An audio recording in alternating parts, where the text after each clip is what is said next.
Hello, everybody. Welcome to Sonic Talk, episode number 503. That's right. This week we're recording today, Wednesday, the 30th of August, and we're live streaming on YouTube. We've got our YouTube chatties here, which I now bring in via their very own window. Hello, everybody. Nice to see you all there. And also our IRC people, which you can see the address there, sonicstate.com live, if you fancy using that one. That's entirely possible as well. So I want to say thank you very much, everybody, for joining us. Thank you very much to iZotope for providing this week's prize. We will, of course, be onto that very shortly. And, we will give you the opportunity to win a copy of iZotope RX6, which, as you know, is the de facto audio restoration and repair setup. So please do enjoy when the competition time comes. I'm prevaricating a little bit. I guess it's because I'm slowing down my introduction, because we have our singular guest this week is Mr. Richard Hilton. Mr. Rich Hilton is here from Chic and from the Nile Rodgers studio. He's been out on the road for a long time, and I know you were at an airport last week trying to get on. For some reason, it didn't work out, and I don't know whether that was because you were trying to get in on another channel. But anyway, it's great to have you, Rich. How are you? I am very well, thank you, and it's great to be had. Excellent. Well, this week, we can kind of take it easy, because we can just shoot the breeze and move it to and from. In case you're wondering what this is all about, this is music technology this is a podcast rather to do with music technology. We cover all kinds of stuff, whether it's live production, studio production, synthesizers, electronic music instruments, other kind of instruments too, as we'll get onto as well. Lots of different things, anything to do with the technology and the kind of ecosystem surrounding the creation and making of music and digital stuff, all of that kind of thing. So yeah, that's pretty much it. So Rich, you've been back. Where were you last week? How long have you been back? I've been back 1 week. Actually, I came back last Wednesday, as you noted. I was in the airport in Detroit at the time when I was trying to hook up with you guys, with a little bit of time to kill. And okay. Short flight home. And would now have I've been been interesting home for to a week. see. Well, I tried. Nice. I guess this interface doesn't work on mobile devices. This particular interface. It only work. No, it doesn't work on iOS at all. Right. And so Yeah. I figured I'd try the back door with Skype, and I guess that didn't work out either. And never mind. So I liked being a listener, because you guys had a great show anyway. It was jolly good fun, and it all seemed to work, which is always nice when that happens. So let's get on to a few topics, shall we? First one. Now, this is going to be interesting, I think, because, let's see. This is a lady called Taryn Southern, this is the first of a kind of collaborative composition with an AI entity called Amper, which I think we may have talked about in the past. And this composition, so the Amper handled all the music and the arrangement. She did the melody and the vocal. Everything else was handled by them, I believe. And there's a new album coming out, which is entirely the result of this kind of AI concept of collaboration. I mean, whether or not, the music floats your boat or not, it's a presentable product, and therefore, what's interesting about this kind of notion of this collaborative idea. Now, I don't know if you saw any of the other stuff with the Amper Music stuff, because it's based on, if I bring this up, this is the web interface for Amper Music, and what it allows you to do is kind of create these kind of sound beds based on, mood selection. And I think I got one set up here because I was trying, I thought, I know, I'll have a go at the Sonic Talk intro. So let's just...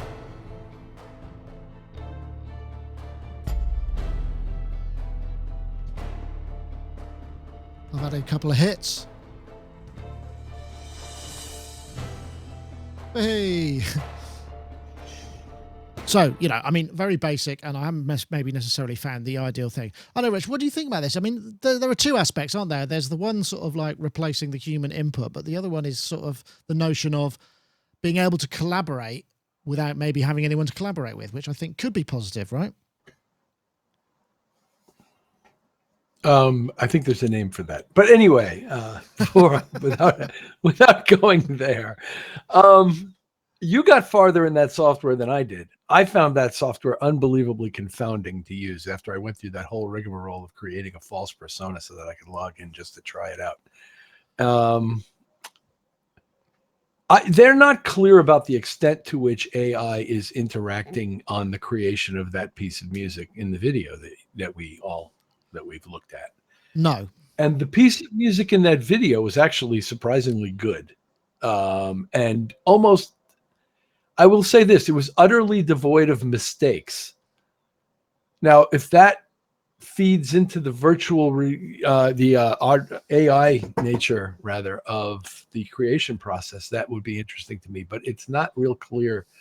And even says on the documentation related to the video that it's not real clear what role exactly the VI is playing.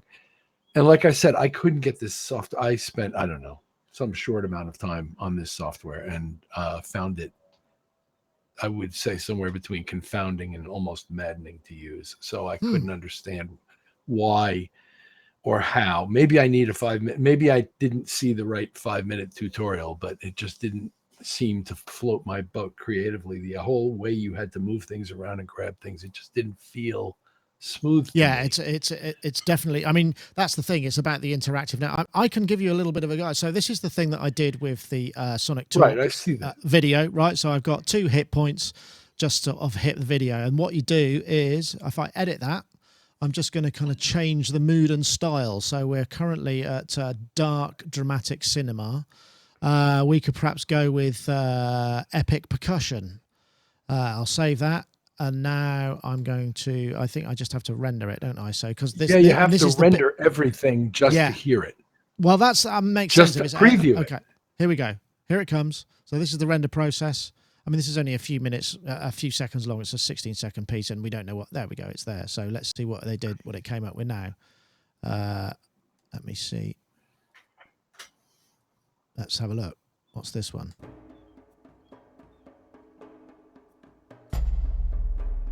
Okay, the video's not playing, but right.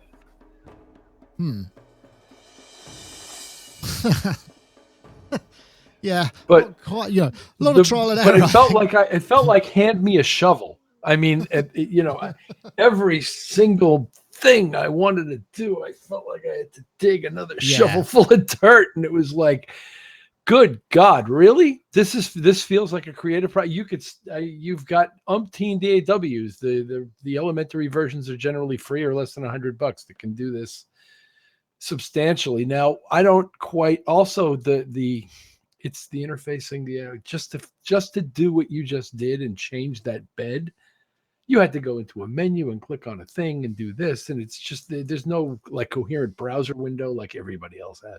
There's just so many operational things that felt like pushing rocks uphill to me that I just couldn't see myself. Yeah. Now that doesn't speak to anything about the AI and how it's interacting and what it's doing. And bearing in mind it's a browser interface. Maybe if I did get deeper into it, I'd have a clearer picture of all that. But am I really looking for a machine to call my own? No. But if interesting results can be had, it's the sort of the same interest I had in random processes back when I first met Brian Eno in print. And he was talking about, happy accidents and random processes and things like that. It's that same kind of interest. Yeah, sure. If you suggest some stuff to me that kind of catches my ear, but I'd like to mess with it, then that would be great. But mostly I kind of like doing it myself. But I could probably get to like this too.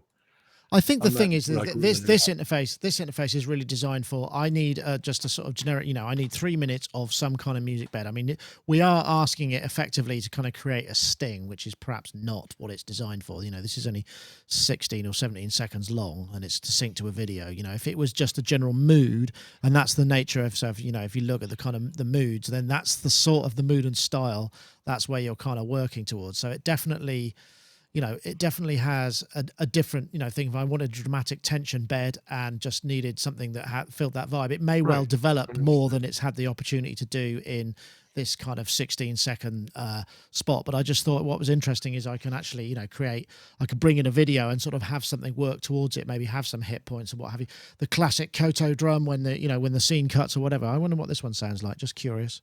Let's see. It's very quiet. That's the one thing I will say.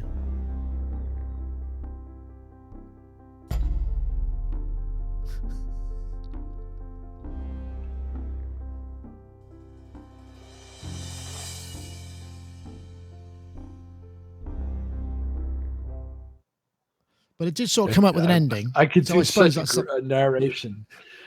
A man and his microphone. But exactly, I think that's what it's for. That's what it's for. Maybe Andy in the room. I know. I mean, it does. I mean, the one thing, because people have been saying, well, okay, what happens with, say, the publishing? Because Taryn Southern is a very well-known, successful kind of YouTube artiste. You know, she's got hundreds of thousands, if not millions, of YouTube video hits. You know, she's making a career out of doing her thing. So this is yet another kind of, I guess, publicity point. But you know, she doesn't have to give away any publishing. The whole point about this is this is royalty. You know, you use it and that's it. And I suppose that's the idea. But that, I wonder if there could be a retrospective. What would happen if the guy who wrote the code, say this hit became that song that's as the music bed under all the Olympics in the, you know, it's a massive, massive, massive record. And he goes, hold on a minute, I should have some of that. And then there's some sort of lawyer has to unpick all of that. I wonder if it could be done retrospectively. That's the sort of stuff you got to worry about, I suppose. I imagine it's more along the lines of the way sample libraries are licensed.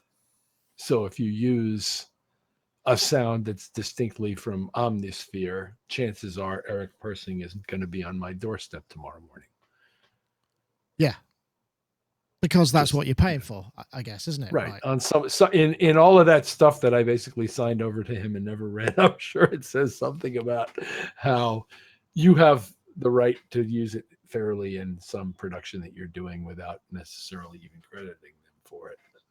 I could be wrong about that, and I'm sure if I am, all hell will rain down upon me in the chat room. But that's, I think, my understanding of fair use with regards to buying software.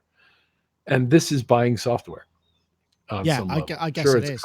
It's content creation, and we're going to talk about a lot more software today that's also part of the content creation process. But I think that to the extent that you're creating it, you get to say it's yours for the moment, at least.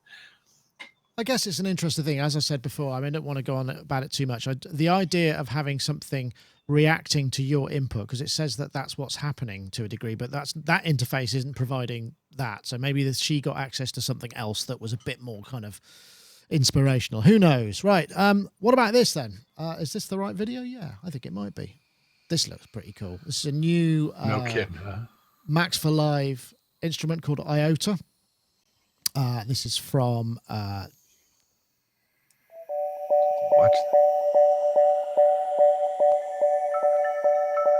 Dylan Baston, out today. Very similar kind of look to it. So you create zones and move it around, record the movements.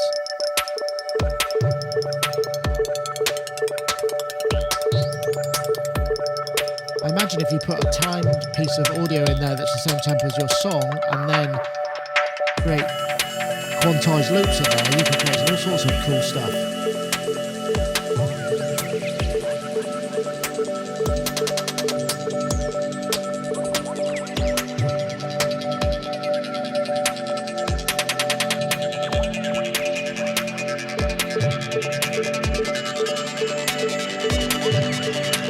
I don't know what the limitation, how many of these you can put in.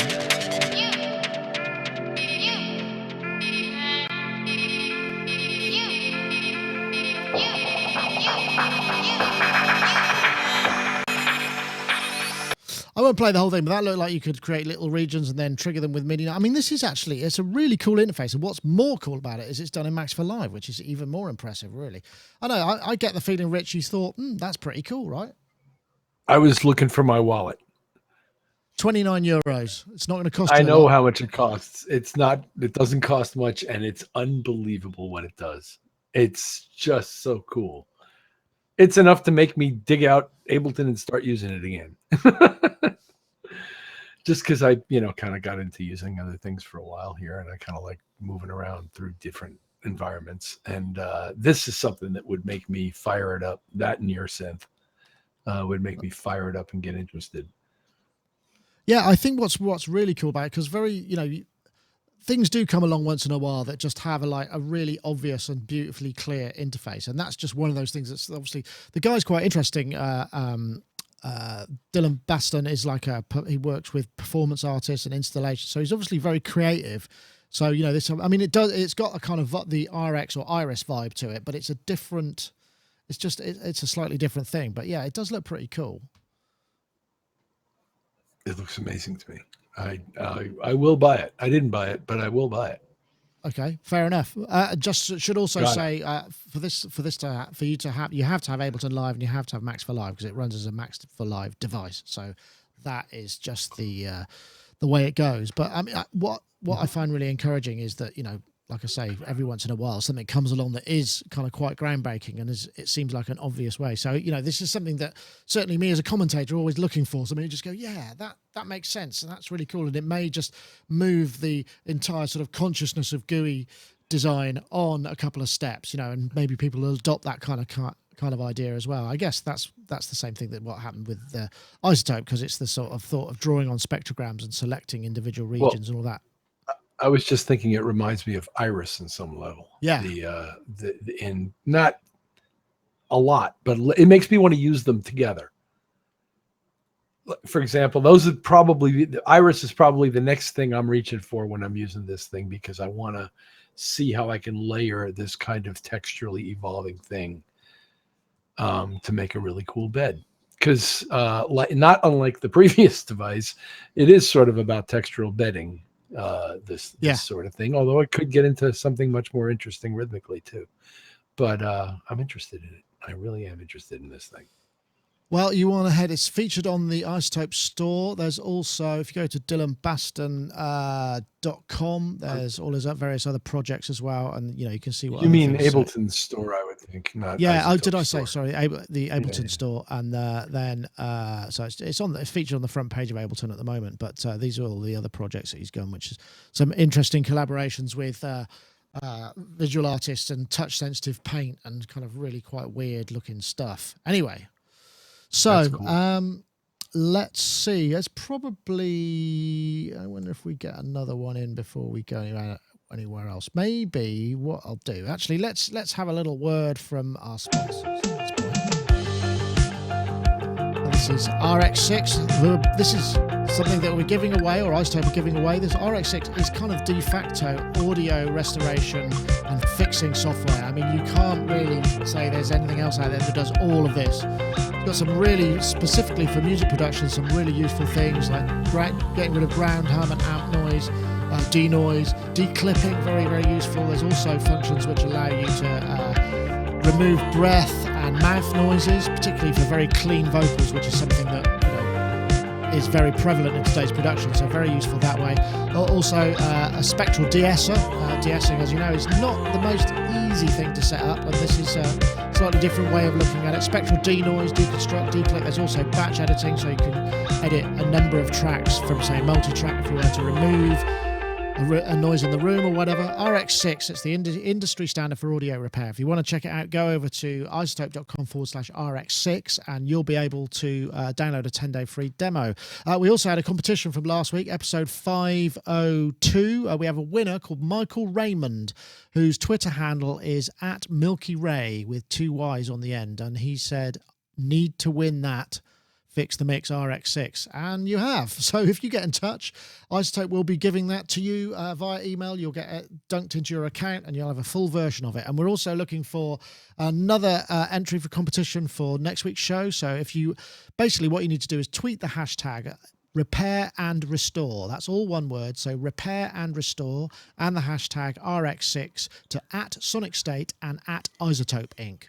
So if you're listening on audio, I'll just say that again. That's the hashtag repair and restore and the hashtag RX6 @Sonicstate and @Isotope Inc. You need to be in Twitter to do this, but it's a really painless exercise, and then we can easily search for the hashtags and pick a winner. It's just a nice and easy way to get random winners to the solution.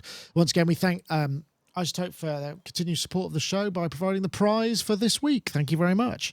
So I think this one is probably something that, well, let's play this because I know you passed this on, Rich, and I thought it was lovely. Let's see if we can play this. This is a chap called Peter S. Overson, who is obviously a violin maker. And this is just like a kind of... it's like you get those movies where you can see how factories work. And this is just somebody making a violin. These are all the processes that go into making a violin. And they are legion. And it's quite hypnotic, this. So there he is sort of carving the shape. I mean, it just goes on and on. There's so many stages to it. See if we can find... So he's added the beading, and now he's doing a bit of planing. And then we're drilling the F holes, making the outside bit, the scroll neck. I mean, I don't know how long it actually takes. It doesn't say in there, I don't think, how long it takes. Gluing the neck on, now doing the varnishing, and oh, there we go. It seems to have gone now. I know, Rich, I just thought it was awesome, and as I think you did as well. There's something really hypnotic. I mean, and just to see the amount of care and attention that's gone into making some sort of something physical like that. Well, part of me is the old guy who says, remember when. And while I'm not, representing the blacksmiths union or anything like that, the buggy whip makers convention or any of that, it still is kind of interesting to see that kind of craftsmanship still at work in absolutely the most analog of all settings, which is essentially building a fancy wooden box with holes in it and running strings over it. And let's all say a hallelujah to that idea, because how much great music has come as a result of running a string across a wooden box.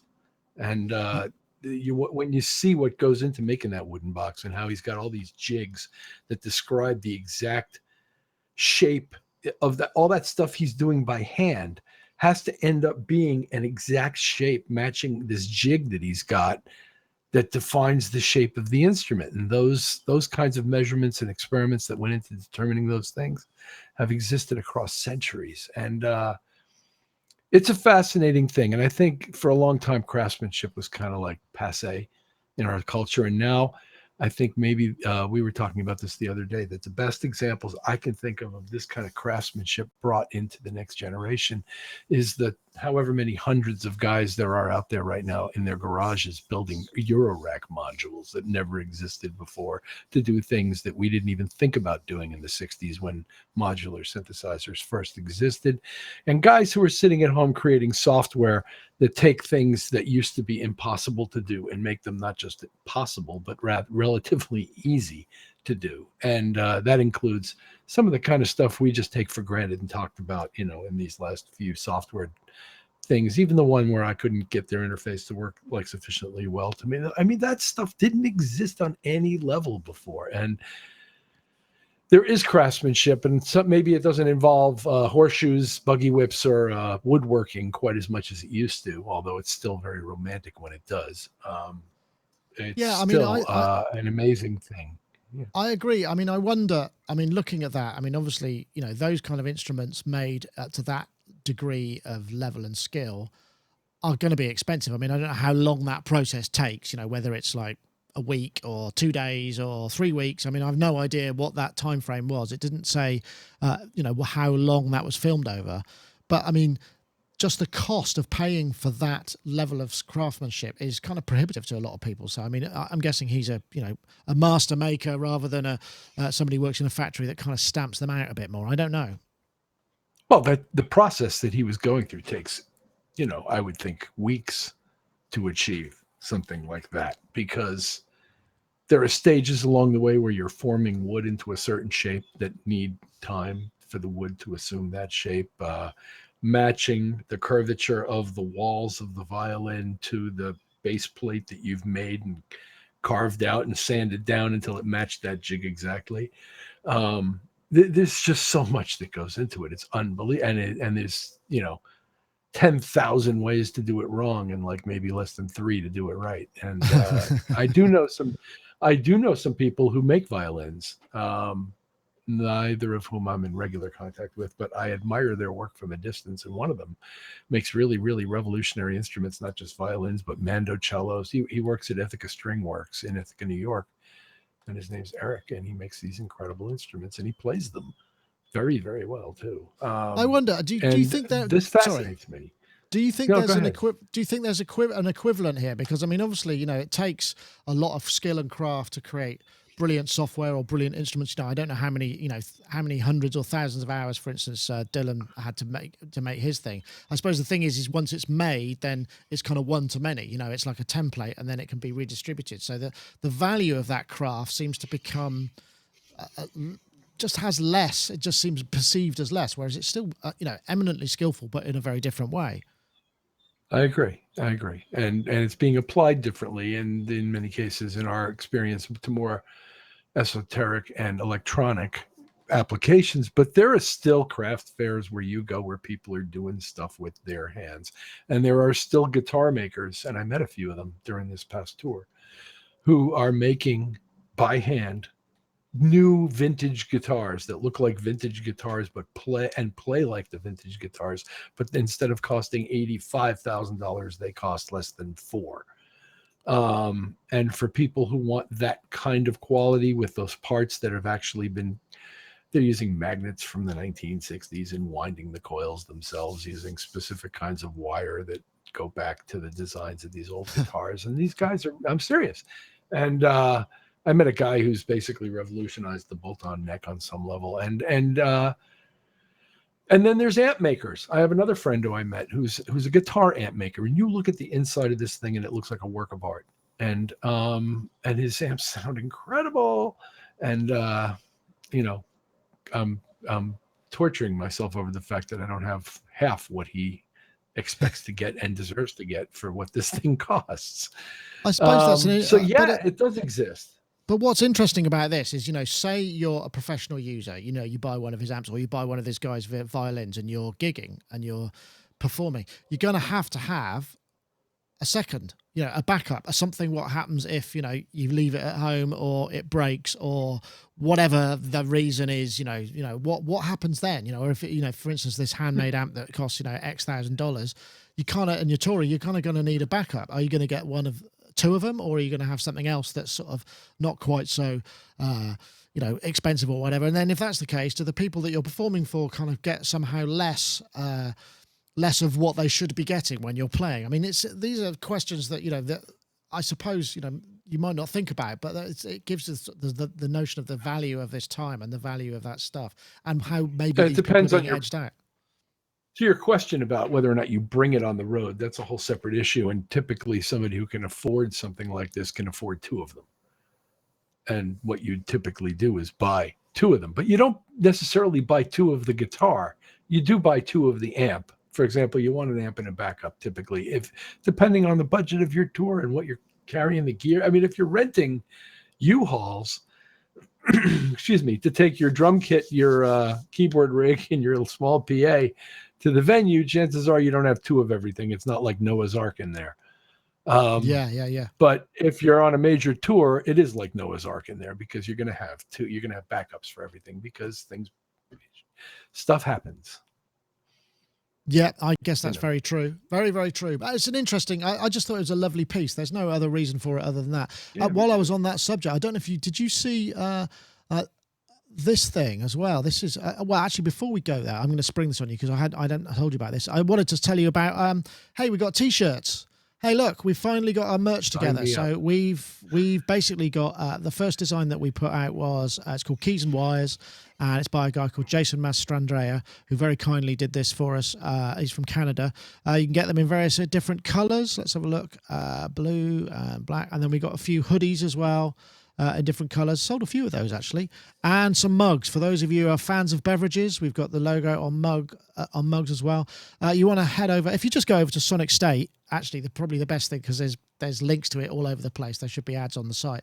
So if you fancy a shirt, we've also got, if I show you, let me see, I think we've got a classic logo as well, because we were immediately asked, why can we just have a classic design logo? So there we go, that's available on the mug and on the hoodie. I like that mug. Yeah. I've ordered them myself. I was hoping they were going to arrive before the show so I could be sporting one and drinking from the mug, but unfortunately it didn't quite work out. That I'm told the end of the week. So yeah, we're working on it. Rich, you're definitely kiss this thing goodbye as soon as that mug shows up. I promise you're definitely going to be one of the. We'll send you one. Don't you worry.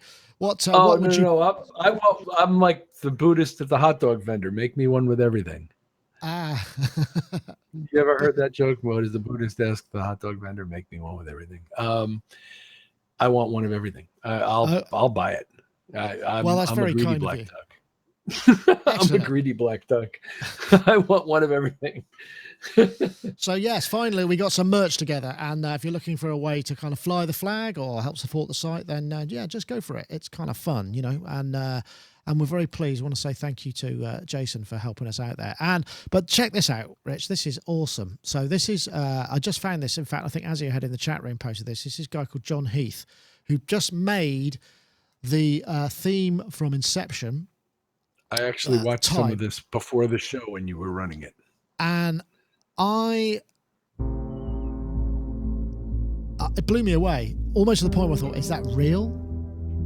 So this is all done on an Arturia MiniBrute. I mean, multi-tracked to death and processed to death, but still, what about that? It's a stunning achievement. I'll move it on a bit because it does develop. I mean, it's so, but when you get to the strings...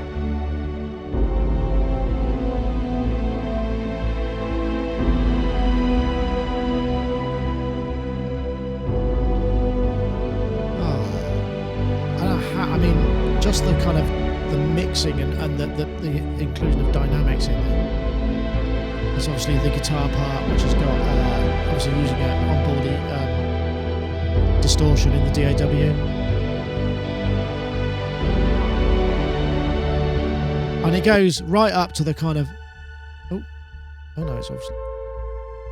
drops back down again. Let me go to the... There we go.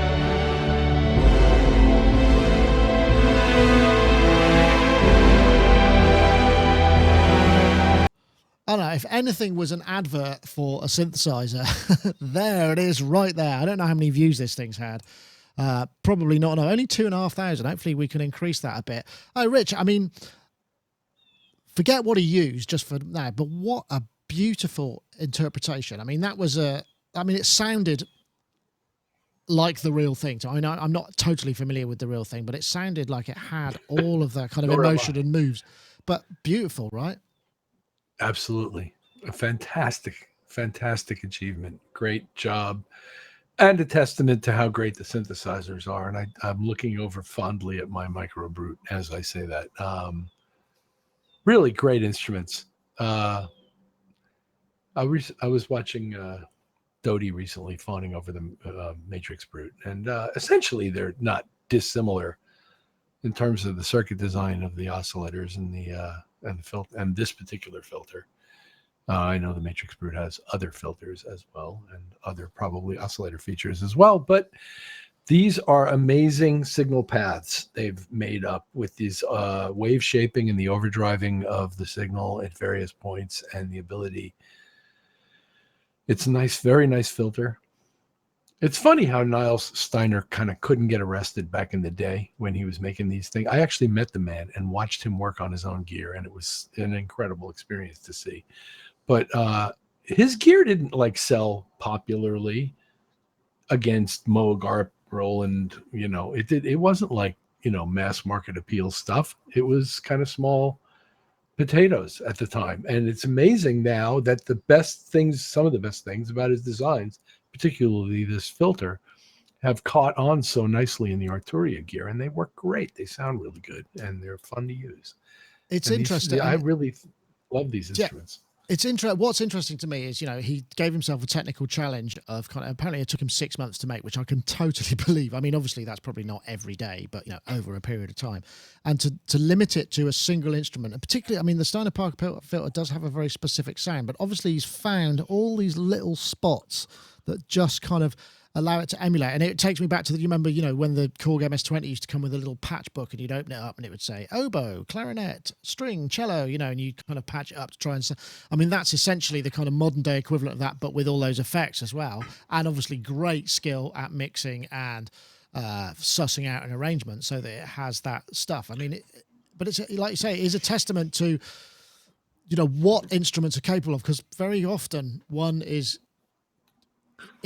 led to the extremes of an instrument settings. You go, oh, it's really angry. Well, it can be, or it can be less. I mean, so so it's the space between those key sounds that he seems to have identified so skillfully. This guy, John Heath, there. I don't know. He's got a great sense for orchestration, and yes, he had a real vision of. Again, I'm not that familiar with the original Hans Zimmer piece either, but obviously there was a really clear vision of where he was going with this. So no, you only use extremes, if at all, in the way like a guy like Tomita used to use them in his interpretations, where he would use extreme. Tomita was kind of famous for using kind of extreme synthy kind of effecty sounds in the midst of some kind of classical reading of somebody's piece. This guy didn't do that much. This guy kind of stayed within some very cool atmospheric orchestration concept and made it speak. And again, it's a testament to the oscillators and the oscillator and that mixer that allows you to take multiple waveforms, change their shaping and their intensity as far as how they overdrive the output. And when you do start looking around for sweet spots in there, there's lots of them, because there's a lot of stuff going on right there in that one oscillator just before you even start filtering it. It's just amazing amount of stuff you can do on that oscillator. Absolutely. I was just looking for Ty, who seems to be in the chat room. I know he's working, but he's obviously still keeping an eye on things. Ty Unwin, who is a very accomplished composer, said this is definitely about the user rather than the synth. And I would say, you could sense of what he's able to achieve with that. I mean, that's the thing, isn't it? I mean, it takes you back to the kind of notion of the bedroom studio. It's like, well, when you'd hear stuff and go, wow, was that done by, all by one guy or by one, it's the creative imagination. And it just great, a great little find that. I really enjoyed that. I think what I'm going to do now is I'm just going to interlude with a little bit of a plug for our own Wavejunction synth. This is the Max4Live synth that we currently offer. It's available for Max4Live and Ableton Live, and it's called Wavejunction. And it has two oscillators, each with multiple different modes, including wave. I've lost for the word. What am I looking at? Yeah, anyway, so it's also got 3 multi-mode filters, which you can actually assign in multiple different ways. It's got 5 ADSRs, 5 LFOs, and a 12-slot modulation matrix. All of this demo, apart from the drums, was done in it with a bit of effects. We got a 10% discount available on this to users of Sonic Talk. If you go to bit.ly/Wavejunction and enter the code WJTalk17, that's the code WJTalk17, you get 10% off the price, which is only 20 quid anyway, so you save yourself another couple of quid. And actually, while you're at it, you can pick up the free Monojunction as well, which is a similar technology, but it's a monosynth and it's free also. Remember, Max4Live and Ableton. I'll let it play out. bit.ly/Wavejunction. There we go. Plugs over and done with. Right. Let's see. We got another video here. Let's have a look. Yeah. Hey. This one. Let's have this one. Just as we came to show last week, Korg introduced the iMono Poly. Well, it's not. Monopoly iOS, which is available as a standalone, also is available as a device, a gadget. They've expanded it somewhat, but I'm so pleased that this is it. I love this synth. I've got one of these synths. Mine is very poorly. So you get unison, you get paraphony, and you get polyphony as well in this one. 4 VCOs, in case you were wondering. There's all sorts of mod destinations, cross modulation, and obviously it's got multi effects in, big thing. There we go, cheesy poly. If this is just raw without anything processing, then it's an impressive sounding thing. I don't know, Rich. Are you familiar with the Monopoly? I mean, I don't know. It's one of those synths that seemed to pass a lot of people by. It was a big deal because it was 4-voice mono, but it also did poly, and it was very unusual for its time. And I don't know that it really I don't know how big it was really. It wasn't that big, but it was a significant instrument to me. Excuse me. I'm pretty sure I was still selling keyboards when this thing appeared. And if not, it was the year after. So that would put it around 77 or 78. And it was competing with, excuse me, the Oberheim 4-voice on the same sales floor, which is a tough act for anybody to follow. And the CS80 was out there too. But it was an attempt to make a very, very interesting and versatile instrument and offer polyphony as well. And it sounded fantastic. And to me, reminds me of that whole era with the Poly. They had a Poly 6 at the time too. And it really does kind of remind me of that whole design phase where they were doing really cool and interesting things, the PS modulars. And I was really blown away by the demo for this thing, and I'm sure I'm going to end up owning it because it really does sound great and it'll be fun to have. I mean, I have all their other stuff. Anyway, well, they were. I'm getting it gadget now, and they've. It's funny because I'm not that interested in their hardware, and never have been, but I am really interested in their software, and that's kind of odd in a way.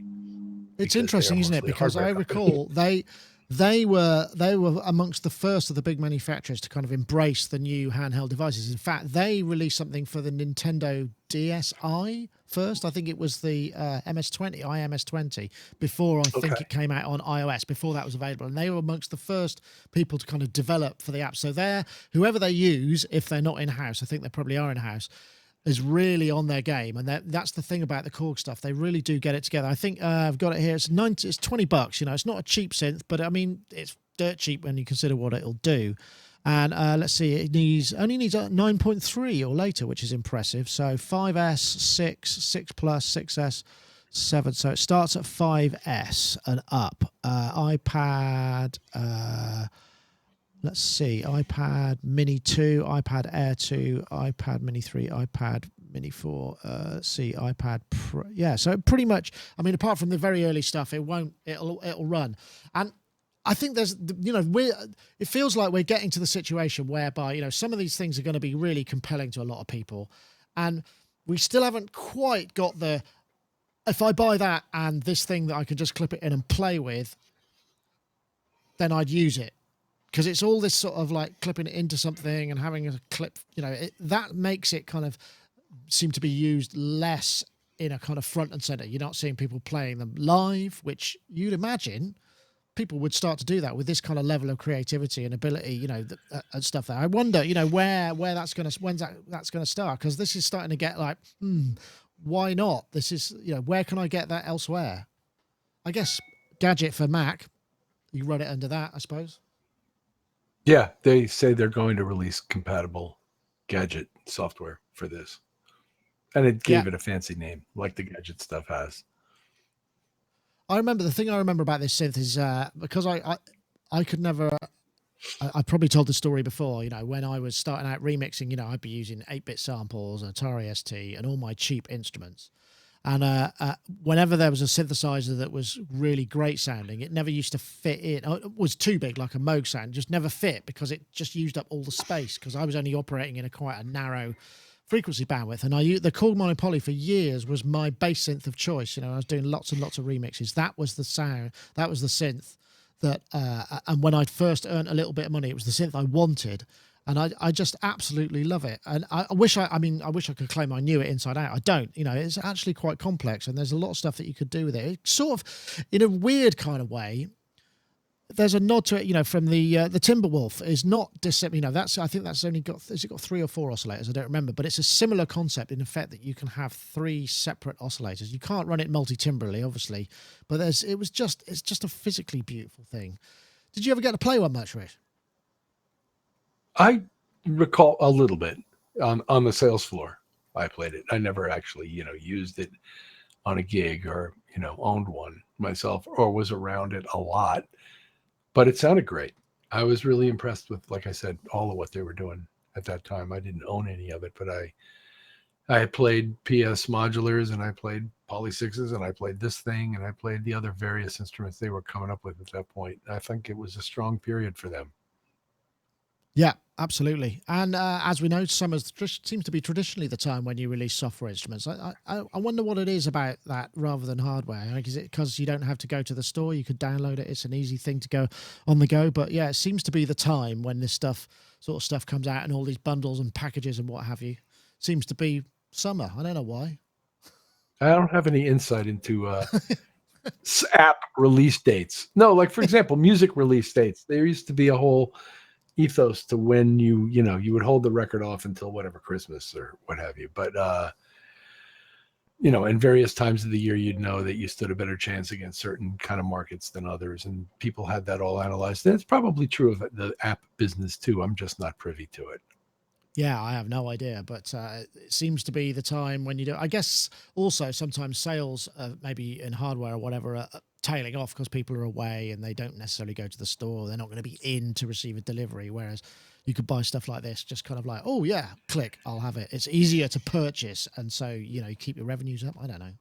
But all of that is based in a strong retail paradigm, which I think kind of doesn't exist these days. No, I suppose not. I suppose not. Oh, however, speaking of hardware synths, we've got the Dave Smith desktop was announced yesterday. Rev2 desktop, which is available. This is my job. It's what I've been doing for 40 years now. 16 voice and 8 voice. This is kind of superseding the Prophet 08, which I think is now being retired. Play the instruments is really fun, and that's the real payoff. Good old Dave there. I don't think a whole lot about what I did 40 years ago or 20 years ago, because it's much more interesting to be thinking about what we're doing now and what we want to do next. We're not out to conquer the world. We just want to craft cool instruments that we want to make and see how it goes. Every once in a while, though, of course, I reflect on some of the things that have happened in the past because somebody else. It's a lovely looking thing. The Rev2 got lots of people very excited. In fact, I don't think I've ever had quite so many continuous and prolonged review requests. In fact, just today, and I have been asking Dave Smith Instruments about this for quite some time, and today I got we got review units of the Rev2 keyboard available now. They've been fulfilling stuff, so it looks like I'm probably going to get hold of one. I guess that'll probably come into time, just in time for the Rev2 desktop to be released, which is kind of smart, I suppose. I know. Have you had a chance to play with the Rev2? I mean, because Dave Smith Instruments seems to have they kind of have this slow incremental build. I mean, apart from the analog poly stuff that they've had, like the OB6, which is a thing of beauty as well. Like the Rev2 seems to have a bit more going on as well, right? Rev2 looked and sounded amazing when I played it at NAMM, which is my only interaction with it. And Dave Smith makes great sounding instruments, and he's a really nice man. And I don't know how much better it gets in life than that when you get down to it. You know what I mean? He makes great sounding instruments. He's a sweetheart of a guy, and he's the kind of guy you want to root for. And we have a Prophet 08 autographed at Niles Studio by Dave Smith. And I'm proud to have his gear. I don't have a Rev2. I don't do enough. I just haven't. I can't. I really don't have a good excuse, except I just haven't bought one. If I was going to buy one, the OB6 is probably first on my list, but this thing isn't far down. Yeah, I have to say the OB6 is something special. They captured I think that's the other thing about what they do as well. They create very much instruments. It's not just a set of features. There's something about the whole picture, and obviously that comes from the experience that he's had over the years. And why he hasn't gone radically kind of left or right from the sort of the Dave Smith way, because that makes sense. Apart from right at the beginning when he was like the polyevolver and the funny little. He was one of the first guys to create that, to utilize that kind of matrix style of editing, where you have the parameter buttons and the knobs and the lanes of different parameters, and I think that was probably about as radical as it got for a little while. And now his radicality is kind of almost like, hey, let's make one with real analog oscillators. The Rev2, obviously, I think it's two oscillators per voice. They're DCOs. But as Dave said, I think I interviewed him at NAMM about this, and he said, the point is like, yeah, analog stuff is great, but what you can do with DCOs now is really powerful, and you can kind of build in that kind of lack of stability. You could do all of those things. I mean, some people, for instance, would never, just never countenance anything else. But I think you can actually think about it in different ways. I mean, I was listening to, there's a Peak demo from Myla Melodies. He posted like just half an hour of him noodling on an Ovation Peak, which has digital oscillators and an analog filter. And crikey, what he was doing with it put my review to shame. It sounded absolutely amazing. And I just, it's like, it doesn't necessarily matter so much. Sometimes it's nice to know you've got them if that's what you really want, but ultimately it's not that important. I'm looking forward to trying the Rev2 because I know it's got some interesting features and the effects and stuff. And the last Dave Smith thing I reviewed was the OB6 desktop, which I really, really like the sound of it. I mean, it was limited, but it just sounds. It's the familiarity of that sound that you just kind of go, oh my goodness, that's a thing, that is the thing that thing does, and it does it really. I mean, I'm sure it's not identical to, an OB, original OB in the same way that 230-era instruments will never sound the same as each other anyway. But great, and I'm really pleased that this is happening because he's come under a lot of pressure. There's a lot of pressure on the kind of the high voice count polysynths at the moment, the Behringers and the Peak.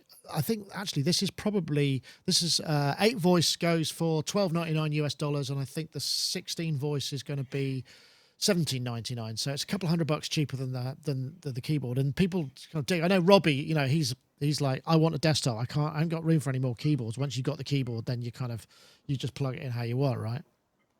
Mm-hmm.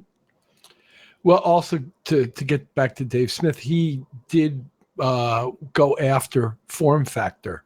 In other words, he changed the paradigm of form factor with those smaller instruments, the MoFo and things like that, the ones you describe as having the matrix editing capability. And then came back to the more traditional design when this whole analog thing had just blossomed. But he was not stuck in a particular form factor or even a particular instrument style. And he really seems to be a guy who develops out of his own interests and his own heart and what he gathers that people will find useful. And so he continues to make instruments with DCOs, even though he could have just quit at the OB6 and said, all right, that's it. It sounds great. It's analog. No, he's going to keep making better instruments that he likes better and that he wants to, have out there. Yeah, and as you I say, love that. He is a really lovely bloke. He's kind of one of my favorite. Yeah. I always love to talk to him.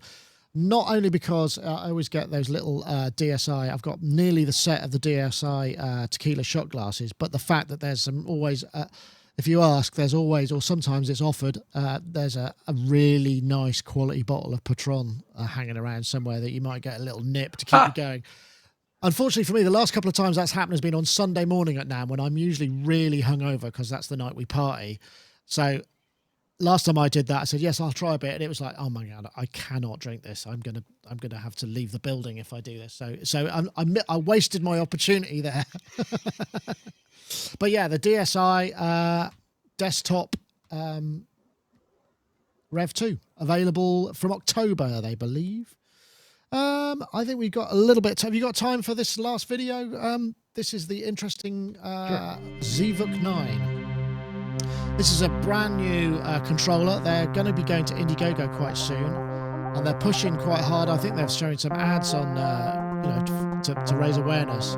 It's a really interesting idea that you've basically got these 9 pads, but each of them has different zones and controller XY capabilities, as well as just regular, hit them and make a sound. I won't play the whole thing because there's quite a lot of them sitting around in chairs, which is not quite so fascinating.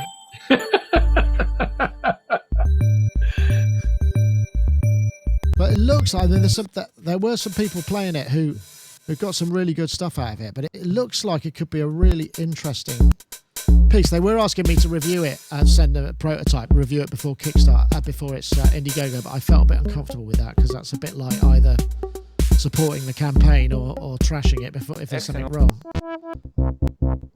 But it looks like it's really easy to map. I don't know how much it's going to be or anything, but just as a sort of an interesting idea as a new controller. I mean, you've got a new controller that you've adopted one. Do you think that there's an opportunity for even more? I mean, I guess, what if Roly made drum pads or some kind of control based on that? The jury is out on this thing for me.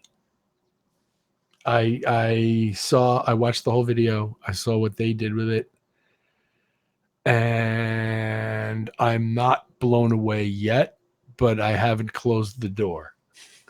Yeah. How's that? Again, it's one of those kind of show me tonight. Yeah, I'm still from Missouri, as we like to say, where it's not flooded. Which is the show me state in the U.S. When we say I'm from Missouri, that means show me. So yeah, there's the website here, which from Missouri.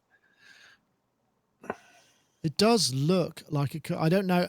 It doesn't say how much it is. Literally, you're signing up, so they're going to let you know when the Indiegogo thing goes. I just thought I'd play a bit. I just thought I'd play it in because I was just interested to see what people thought about it. Zvook9, I don't know where they're from. I think maybe Czechoslovakia or Romania. I'm not sure. The guy behind it is called Dragan, which is a fantastic Eastern European name. So let's see what other stuff they've got here. So yeah, big pads and layout. Just play, anodize, XY pads.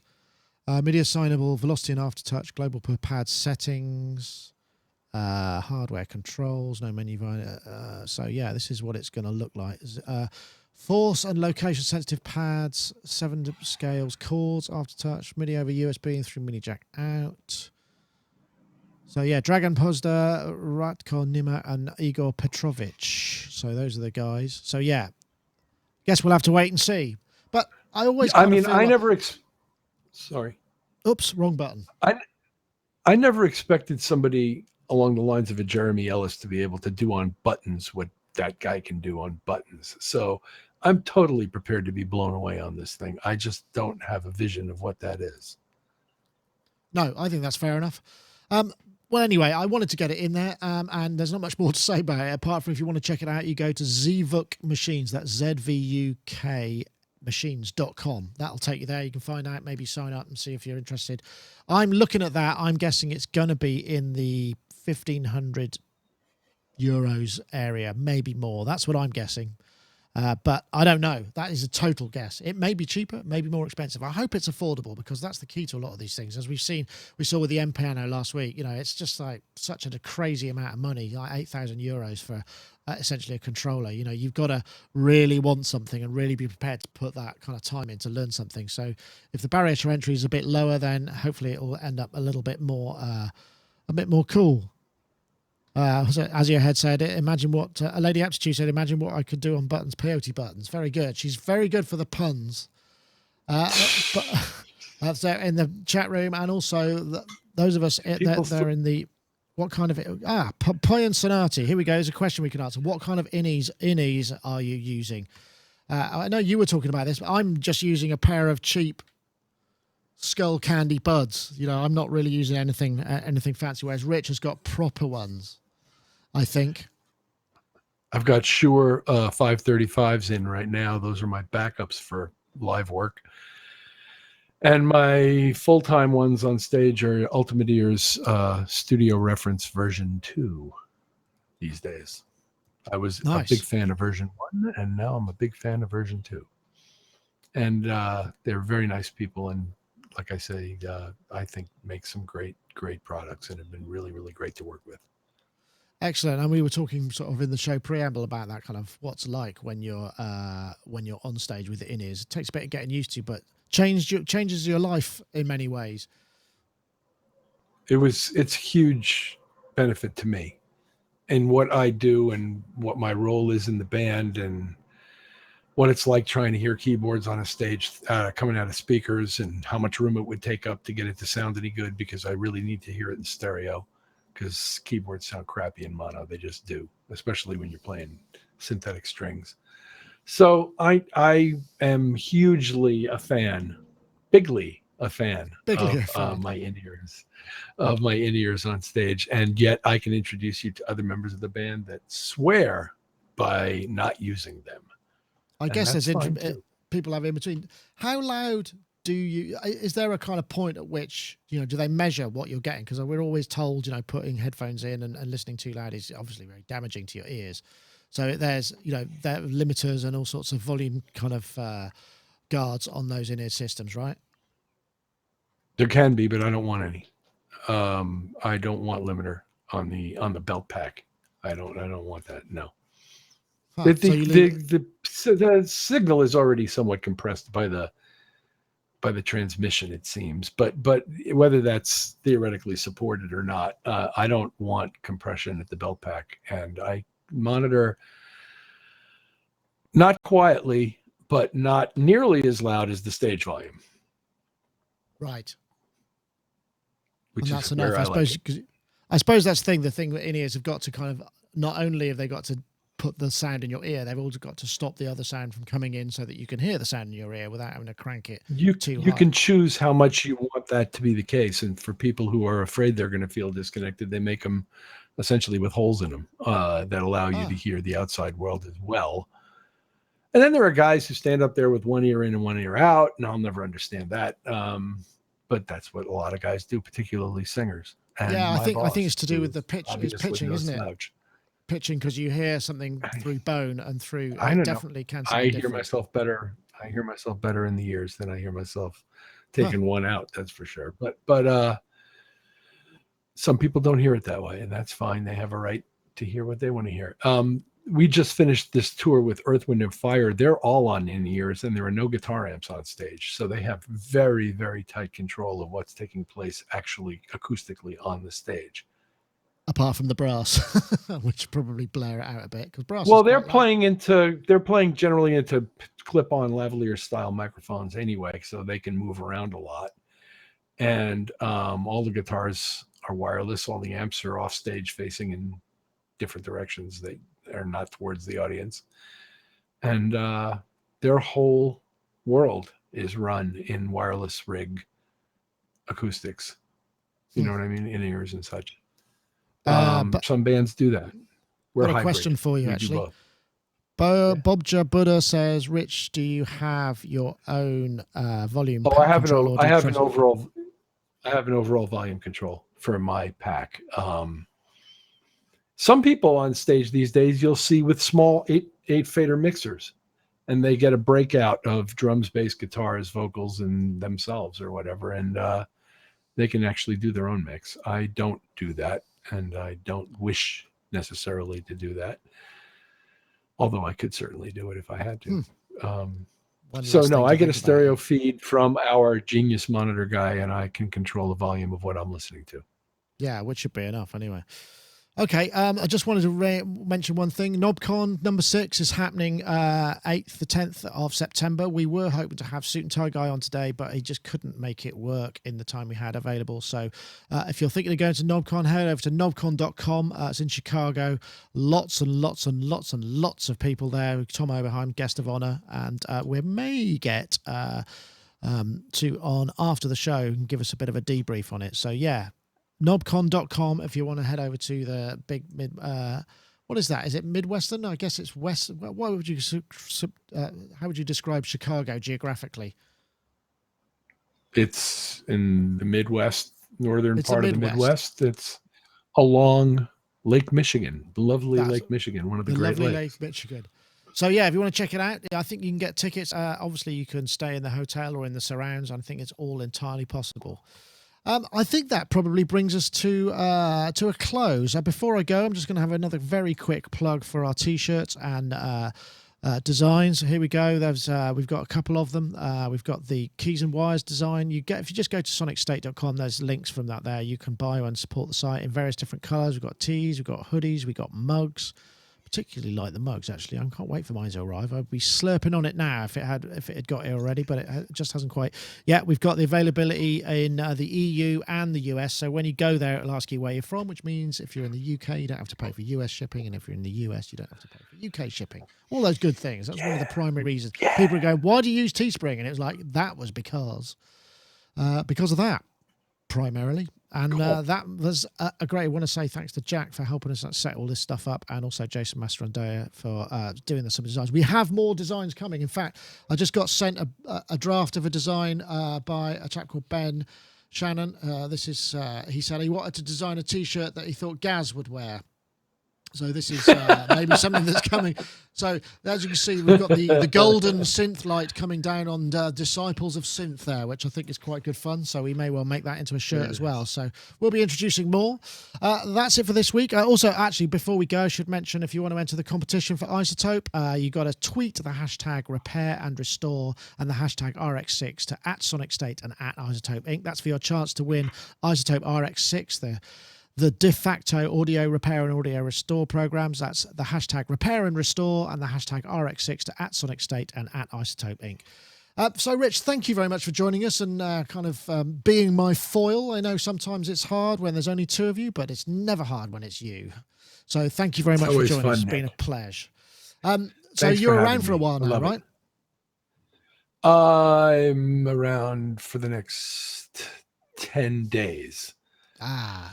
And then we're going to South America to play 4 shows there, including the Rock in Rio Festival in Rio. And then we're going straight to Tokyo, where we're playing the Budokan with Duran Duran. Wow, that's going to be intense.